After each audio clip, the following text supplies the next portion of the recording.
Hey there, South Jersey. I'm meteorologist Joe Martucci. 7 years ago on this date, Superstorm Sandy made landfall near Brigantine at 8 p.m. And many of us this evening, 7 years ago, have already seen coastal flooding. Many of us already saw wind damage. Many of us already saw flooding from the rain. Many of us were without power. Because of the coastal flooding occurring near high tide, the storm surge was higher than it would have been otherwise. Surf City had an 89-mile-an-hour gust. Many gusts were above 60 miles an hour. In Stone Harbor, over a foot of rain. And these are just some of the many incredible stats we saw from Sandy. Looking at our 7 o'clock radar this evening, we see a lot of drizzle around here across the area, and that has been the case throughout the day today. High pressure has generally pumped in this southeasterly flow, which has had a lot of moisture with it.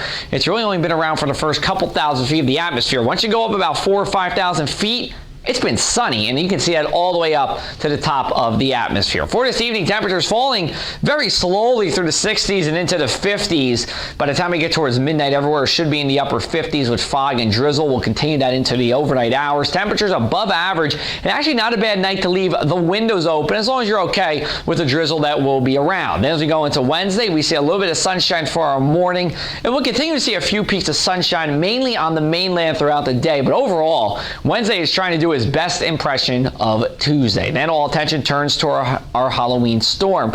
Thoughts have still not changed too much on this, and that's good news for us. Confidence is high that rains will start during the pre-dawn hours on Thursday, last throughout the morning, and then ends by about noon. So if you're taking the kids to school, yes, they're going to need the rain gear out there, and any Halloween parades in school will probably be taken to inside the building instead of outside the building. Now, I still think we have about a 70% chance of a dry after school to evening time frame, especially for those of you along and east of the Parkway. Gets down to about a 50-50 shot in places like Bridgeton or Hamilton, but still pretty good chance of it being dry. Then rain arrives during the pre-dawn hours and into the morning on Friday with the cold front, and the other story will be the winds. They will be strong, so if you do have that witch costume, probably not the best one for that, unfortunately. We will see a little bit of coastal flooding during the high tide on Thursday morning in a couple of spots. Let's take it through our radar here. This is 2 a.m. on Thursday.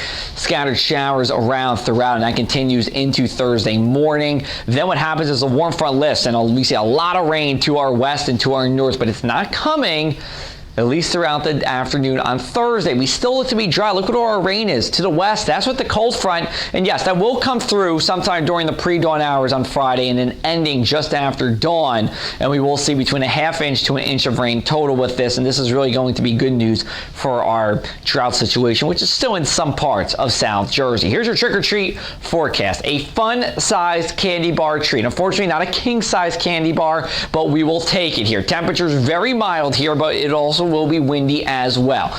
We will see a cloudy sky, and I think we are going to be dry, save for perhaps a spotty shower. But overall, I think we are going to be pretty good for our Halloween. Mainland 7-day forecast. We get to Friday here. That morning rain gives way to sunshine, and then we are cooling down here. As we go into Saturday, Sunday, and Monday, temperatures in the mid-50s, about 5 degrees below average, and we're looking for our end to the growing season as we go into Sunday night for a good part of the mainland. At the shore, pretty much the same story, just not getting as cool during the overnight hours. We're in the 40s as we get into next weekend instead of the 30s. We have more on the Halloween forecast as well as the latest in South Jersey weather on social media, or you can check out our website at thepressofac.com/weather.